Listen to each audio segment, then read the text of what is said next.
Ничего, қадірлі менің подписчиктарым. Бүгін мен сізге елап көрсетем опера.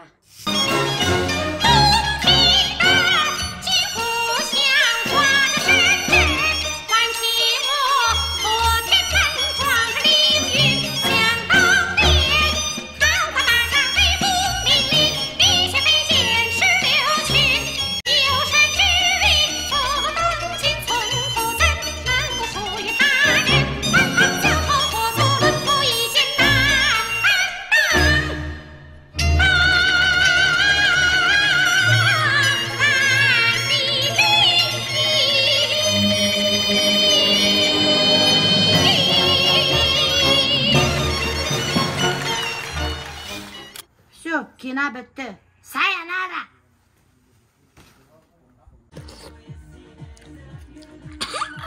Острый, блях-муха. Острый, да, шагаша утром, доктор. Потому что мне было прям шарап бішірім кемей.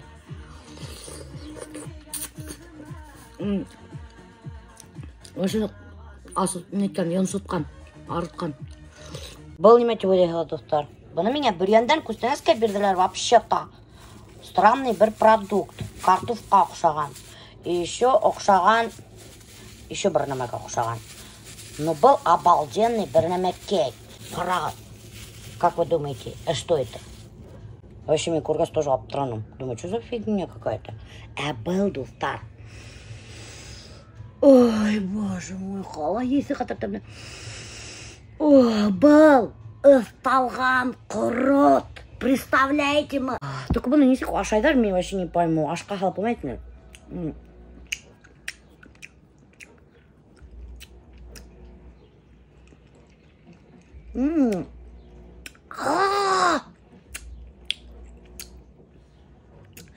Капец қатырды. Шында менің достар хранятся всякие витамины. Был мына, кстати, прополис, әсейім өйдештеп берді. Прополис немеде, валерьянка, мына өйдештеп берді валерьянка. Шуны мен әсем кескен, юқлар алдынан. Был атомының әсейдікі ол, әсей тоже берді. Был немағын вообще. Был спирулина, вот, шуны әсем еще. Шунын әсем, кстати, мына витамин С. Шунын әсем омега-3, тоже, кстати, атоминықты. Тоже мына, кстати, витамин С коробкала. Весь атоминықты, блин. Вообще капец, короче. Потому что меня әсем занимается атомимно. И вот шунын арқасында мне приходится эсерге атоминың продукциясын. Потому что келелі, и вот шул хайбат, өз шуны сәң хиңа капец нық хайбат бола. Хиң сразу хауғаһың, шунан немештейһің, кожаң хайбатлана, энергии будет дофига. Честно говоря, мына шул шкафчикта яткан витаминдардың яртығы неме өсін екен білмейм. Но раз әсей алып кигәс и өз тигәс, әсем беспрекословно выполняю приказы. Вот. Потому что он мақтай. Келелі шуны өз, бұны өз, мұна шуны өсмәгәсің ең шулай, бұны өсмәгәсің шуға шулай, өсіргерек, вот өссәң вообще капец бұла, вообще хейдәк бұла. Шайтып мақтай, аптырап, ярайымды деймді алам дәсем. Хәзер достар, меня сескәләргә һау қойыргарак, шунан һоң ағастарыма һау қойыргарак, без инде крупномерлар утырттык, аларга көн һайын һау қойыргарак. Но менен башка берәү дә аларга һау қоймай. И мына минең гөлдәрем бында утыра. Алар тоже бесулы беткәндәр. Мына фиалкаларны почему-то тышка сыгарып утырткан, наоборот, һәйбәт булыр дип еще рассаживать иткәнем ике һавытка. Ул наоборот почему-то харгаеп, әлләмә кәештәгән, ис сүрешеп фулы утыралар. Я не знаю, что с ними случилось, не то кояш охшамай аларга или что. А мына петуниялар достар тоже что-то не больно сәскә аткылары килә. Мына карагы, кирәк-мирәк кенә сәскә атып утыра. Какой-то странный дар. Или меня яратмайдар, или что, я не знаю, короче. Не хотят не цвести. Вообще есть сәскәләр яратмайдар, между прочим, достар. Мына безнең крыльцо һаман да эшләнмәгән террасага. Потому что, достар, без бында хотим все завозить землю. Весь мына ошу тирәгә весь землю будем завозить. Тигедләтеп, шуннан тигедләткәс кенә ошында крыльцо эштәбез инде. Потому что, достар, бында ошу тирәгә соқыр-сақыр. И какой-то бір спад. Өстән бейік, ошай спад килә. Вообще тигедләр кәрәк инде. И хотим потом на следующий год засеять все вот эту территорию засеять газоном. Алла верха инде. Пландарты наполеоновский, ну касан эшләргә непонятно. Короче, карагыз, достар, кемдер бында килде. На какой-то бір странной машине хавал. Оны Че, где ваша БМВ? Хавал и стал хавал. Где ваша БМВ? Привет. БМВ когда вам? В Москве в аэропорту стоит. Понятно. Нет. Привет, привет, привет. Что-то мне какой-то опять подарок привезли. Что мне привезли? Без подарка не пускают. Что привезли? Что ты мне там? Толстовку, что ли, привез? Опять? Короче. Такого вообще ни у кого нет. Эксклюзив. Прикольно. Где такой откопал? Нашу фирменную для тебя заказали специально. Все, правда, что ли? Ну, Короче, да, смотри, большой просто размер. МТС логотип. Это вроде наш продукт. Давай, рахмат. Толстовканы алғанда ты. Давай, все, рахмат. Вот, представляешь, она ездила, наконец-то, она весь летит. Ай, без это. Она даже весь вагонком обшивает. Алеш, битмаган, Аля. Ты на себя, наверное, заказал. Я уже больше, чем ты. Вот. А что, нормально же? Ну так-то нормально, да? Вообще хорошо сидит. Короче, достар, Рамиль, блин, ты ходячая реклама меня наштаган. МТС-тан заказать кенде кейбірді. Именно бүгін біріме пішірмеген күнді. Бір киенді білділі, специально бішірмәнді білділі. Алдашма, блин. Көрдігім кемейді башқан. Алдашма. Қарайлы, алдашып отыралар, блин. Не правда ждал, блин. Альберт, ана балық пішірге тейшіне. Картоф мауды яра келе бермей тигез мына хәзер ашайга инде неме келе сыр, икмәк и май. Икмәк мен сыр бүдебет мен тотып алып келдек. Алдашалар, достар, алдашалар. Достар, хәзер уйдайсыздар инде Рамилдин киеме кучып. Потому что ул бүтән стористарда ошо кием менән килә. И то шул футболканы миңа подарды, представляете? Вот инде футболка бүлә иткән. Ай, босс. Бун босс та. Біләгін мен көпіл тұра. Милашапа бірнемелі құстығына елдемейм. 15 мыңды футболка. Өсі хүн тұрайын ол распродажа бар айны. На Алиэкспресс. Блин, давай мотор тип киіне көрілі, неме кейін бүтін стористарда уже киім міне вообще. Меня уже уят кіші алдында. Стив Джобс и Марк Цукерберг ходят в одной и той же одежде. Да? Я беру с них пример. Вот, короче, достар, оказывается, какой-то Стив Джобстан и Цукербергтан Рамиль примерал айкан. Вот. Не думать, что надеть, всегда надеваешь одно и то же.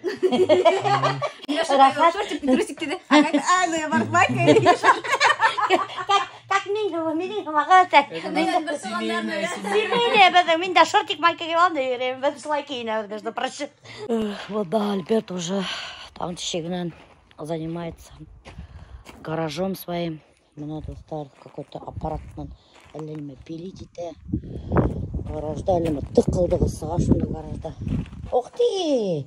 Короче, достар, қарағыз Альберт вагонкам обшивать қойған. Уже пристройды мотор етеп. Не тықылдайын? Мұқтарға да бермейін. Тықылдығы сыға. Тықылдық. Венгренері бар бет, тықылдай. Тықылдай. Мен yazған оған. Короче, достар, Венгрияның ері бар бет тықылдай. Тықылдай. Сәй тықылдай, онда әй-сәй деп сағат. Альберт шул ерді, оказывается, язған екен, представляете? Короче, она достар. Қара несік мотор тебе штеп қойған. Вот же можешь пить, Альберт, когда хочешь. Мотор тебе штеп қойған, достар. Ну, қарағы, вагонкам обшивать екен, да, ана вешалка ілген, да, мына походный весь әйвердерді өліп қойған. Қарағы, несік аккуратно, несік мотор. Впервые вижу в жизни, чтобы Альберт мотор етіп штеп қойған. Аккуратно. Первый жизни дейбілі. Ото вечный хинин. Кіші олдарға түгіл хинин вечный гаражда бардак, Альберт. Ладно, бардак болсын. Ну, хоть наконец-то. Мой гараж. Мой гараж. Мен тоже... Хочу той тварью. Оста, я с таким же условием могу үйде. Это моя кухня, что хочу, то творю. Бардак болғаныңа. Ты только там творишь не мегалером. Бардак болғаныңа оқшайсың, что ли? Я немше возьмем. Ну, дешевле келіпса, кстати. Возьмем. Ай. А что раньше об этом не подумал? Әлі мен әшілігінде башым айтты білі. Абам күн арам ете бұлмайды, қоғара қарай.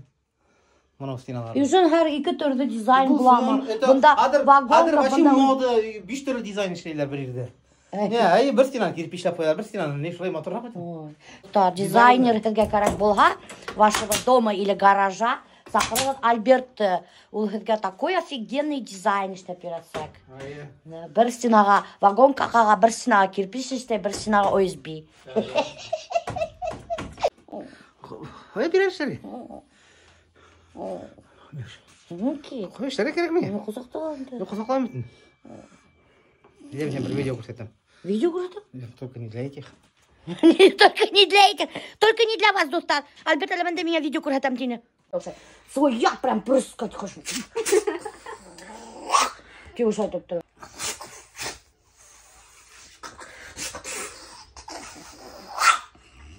Какая киста. Я тебя плювал. Блин. Весь сес тудырға офигеть. Біреу тугыл куб. Даже біреу ол куб, да? Меня куб был көріне.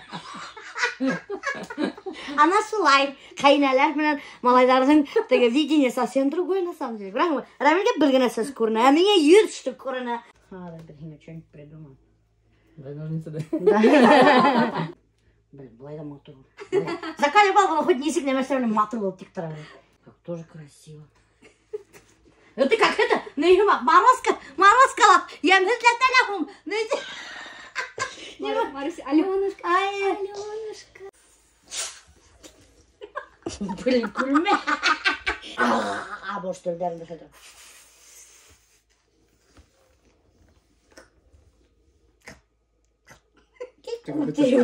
Маленький чертенок. Битің должно быть страшный. Меня курнахын какая-то страшнейшая лякім болады.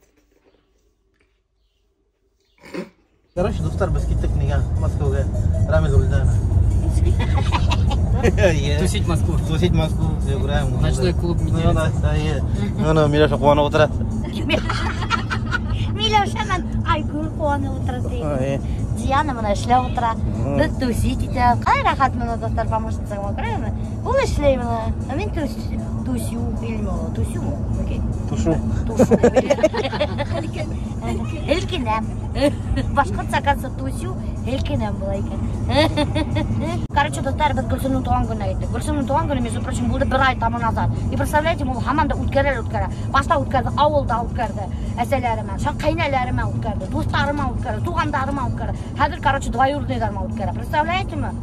Вообще уже, мен надоело уже Гүлсімнің туған күніне жүріп, честно говоря. Ақсам бітті, блин. Ақса бітті лағым, өте. Сколько нужно булек дарить? Это не подарить.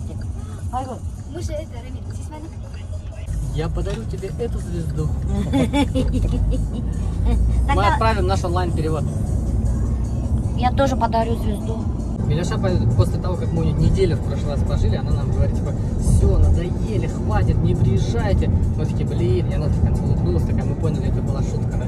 И вот, и есть такой анекдот. У парня, этого одинокого мужчины, жило очень много тараканов. Они прям там колонии у них, они все еду ели, в диване спали. Мужик там пытался их вывести, все не получается, уже плюнул, просто смирился и с ними живет. И как-то такой что-то напился, пьяный, домой приходит, такой весь злой, там что-то не получилось по работе, еще что-то, эти тараканы. Он такой, пошли вон, как вы мне надоели, короче, тапочек не кинул, вещи, короче, там бил, все, короче. И устал, и упал на диван и уснул, короче. Просыпается такой в 4 утра, там в туалет хочет, смотрит, такой, тишина, тараканов не слышно. Смотрят, такие тараканы, короче, построили скалом, все свои пожитки собрали и идут, короче. А последний таракан такой останавливается, назад смотрит, догоняет, бежит, опять такой, поворачивается, смотрит, мужик аж протрезвел такой, как засмеется. И тут этот последний таракан. Мужики, он пошутил, возвращаемся! Так, короче, записки Варгандар. Искакова Гульсум Аминевна, привет от домохозяйки в сторис. Это надо привет передать. Искакова Гульсум Аминевна. Қайнар сәлем от башкирской домохозяйки. Көрдіңіз, әдің қылығы несекерді ярата. Что аж записка менге иверген. Прикиньте, мұна келене мақша. Билардта ингерді ашап отырған. Еуғайт келіп записка тұттырғанды. Қарағы, мұна ұстық Гүлсімді қалайтып кейініп алғансы. Біз шортикте күйген бұл әлемінде бір некрасивый платье киіп алғансы. Меня вообще келешмей был гульдак, между прочим. Меня шортиком набрав келеші. Вообще стрёмный evet достар. Айтты, келешмей дейін дебітті. Хуям опрос, келешай ме Гүлсімге платье или нет? Короче, день рождения Гульсим будет справлять здесь. Матур. Шоколадка, мулатка. Короче, Гульсим снимать какой-то Василийский садтарда домиктар. Да, домик, короче, вот беседкалар бар. Еще какой-то круглый странный беседка. Именно, достар, самый главный үстел ошундай. Кешелер меня ультралар, скрестив ноги.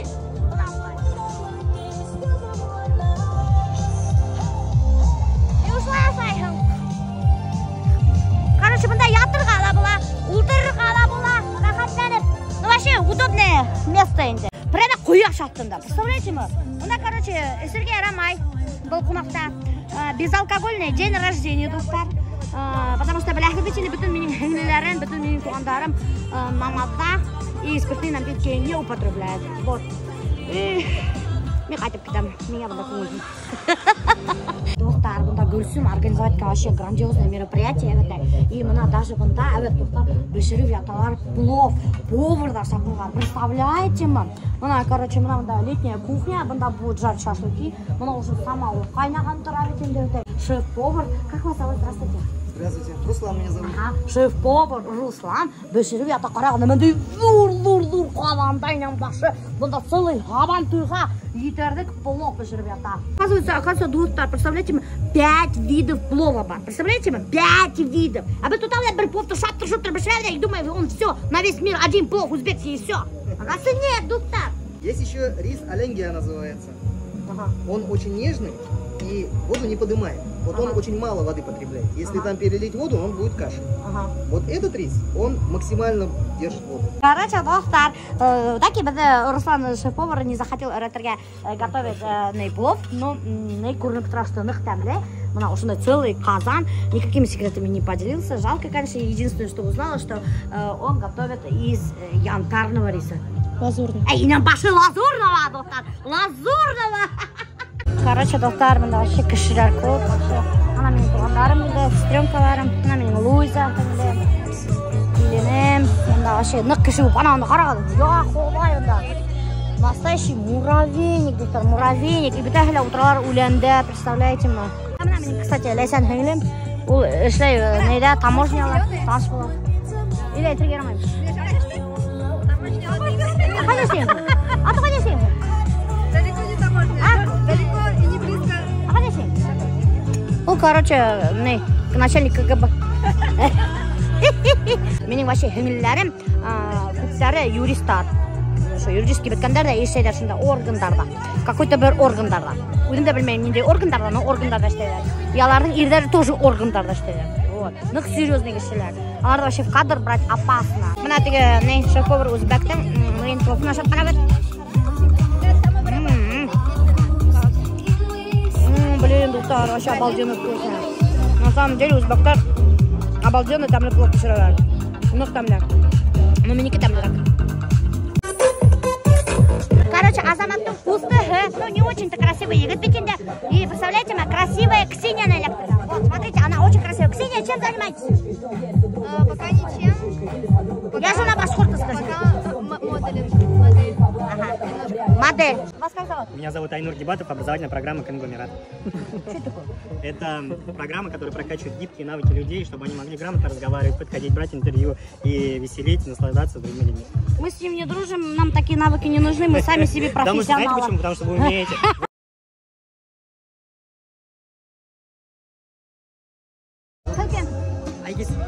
Бұл теге барбер-шопер, достар. Бұл, короче, кішінің сәстері қырқырға ярата. Ине. Ине? Ай, хәдір немшем? Хәдір бизнес хәдір. Бұл тәхілі подались бизнес. А вы кто? Булат зовут. Ага, Булат, қайсақ қақы. Сывененіп кете олды. Балтачевский район. Көрдіңізді? Сывененіп кете олды, көрдіңізді? Балтачевский район, Старобалтачево. И чем вы занимаетесь? То же самое. В смысле? То же самое, что это? Инфобизнес. Слушай, достар, вообще. Все тут такие. Честно говоря, да, вот Гульсимның достары какие-то вообще бизнес, элементы бизнеса, мен даже аңдамайм, что за бизнес, честно говоря. Қалмады. Тамашашылар меня естайдар, наверное. Ай, бұны кәлеш қалдырғанда қалыбыз бітті, достар. Алмай да қоя, между прочим, не знаю почему, қайдансың. Ол, короче, достар, азат байып кеткен де әбітай. И хәдір қыдар перебір айтты баштаған. Үйде, кемен назар. Тоже инфобизнес. Что это такое инфобизнес, я не понимаю.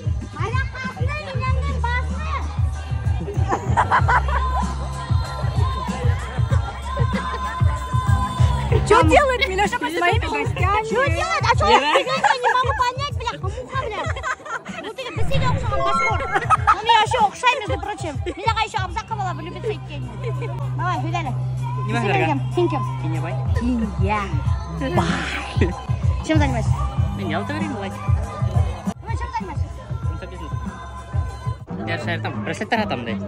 Был браслет там, наконец-то нормальный кишет. Я так поняла, по виду вы какой-то шишка, да?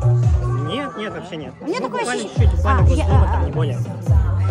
На свадьбе Гульсум, помню, очень вкусный баурсак кушал из ваших рук. Прям это было самое лучшее, да. Помните? Это ты купил же? Да. Короче, доктор был кеше за 300 тысяч бір штук баурсак купил. Регина Зайнетдинова. Был, короче, Зайнетдин, конечно! Та самая ревнивая коляска. Ой, у машины ревнивый, помните, мен алғайық интервью, аның артынан қалмай текеріне. Чем занимаетесь, Регина? Блогер, астролог, таролог. Мені қасқырғас, мені де қасқыра келе. Мен блогер. Илюза! Чем занимаетесь? Сексолог, прикиньте, доктор, сексолог. А чем занимаются сексологи?